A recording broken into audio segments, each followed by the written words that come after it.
Hi, my name is Brian Desautels. My occupation is a performance consultant, good way to say it. I first got involved in HPT back around 1980, so good, almost 30 years ago. And I did it because I was working in Detroit at Harper Grace Hospitals, and I worked for Kathleen Whiteside, who was heavily involved in the Michigan chapter, as was her boss, Frank Wydra. And got me involved in it and got involved in the conference we had in Detroit about 1982 and have been involved ever since. My greatest HPT influences was probably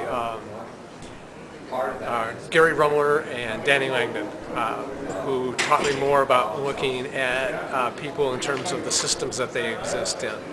And I was an instructional designer, and I was certainly influenced by Mager's work at that point. But then when I saw that wasn't effective, that my training wasn't transferring as knowledge into the workplace or as skills, wasn't as effective as it could be, I began to look at the bigger picture. There was a lot more to performance than just knowledge deficiencies. An interesting application of HPT that I was involved in was intended to address a turnover issue at a large software company in the Pacific Northwest. They were having turnover of about 18 to 25%. And that was new to me because we didn't look at turnover as a performance issue, but a performance system is never designed to cause people to leave. We don't design systems that cause people to get injured. We don't build systems that fail to reach the deliverable. So it's an interesting application. And as I began to look at that, we wanted to certainly reduce turnover.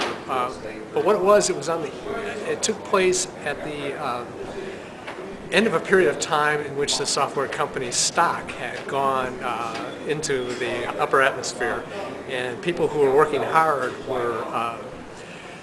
were well paid. They became 5-year millionaires. The intention was that they would work 80-hour weeks for 5 years, make $1 million, and then go on and have their real life.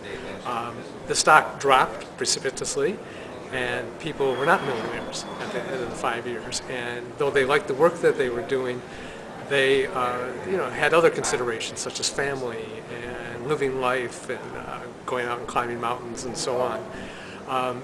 So they stopped working those 80 hours, and deliverables stopped being met. And this turnover rate was caused more by managers wanting to fire people than them leaving. And what the managers failed to realize was that the reward system had changed performance, and what they thought was sustainable was not sustainable at all. So getting into those applications where we help managers realize what was the real issue, which was a resource issue now, that they tried to manage by way of rewards, wasn't working, and we were able to solve it. Hope that's a quick story. The HPT term I'd like to define is performance system. Performance system is not synonymous with the word process. It is not the same thing, though we focus a lot on process. A performance system is organized to create a deliverable. It pivots from the deliverable. The performance system is comprised not only of the deliverable requirements, but the process, and the required knowledge, skills, and attributes, and the resources, and the employee who's executing on the whole thing. So the term that I'm talking about, performance system, and recognize that who owns this is not the employee, they're a component in that system, but the manager who owns the deliverable, is held accountable for the deliverable, is rewarded by the accomplishment of the deliverable, owns the entire system, and we have to work with them. I think that's what I think performance means, and who owns it, and who is ultimately our customer.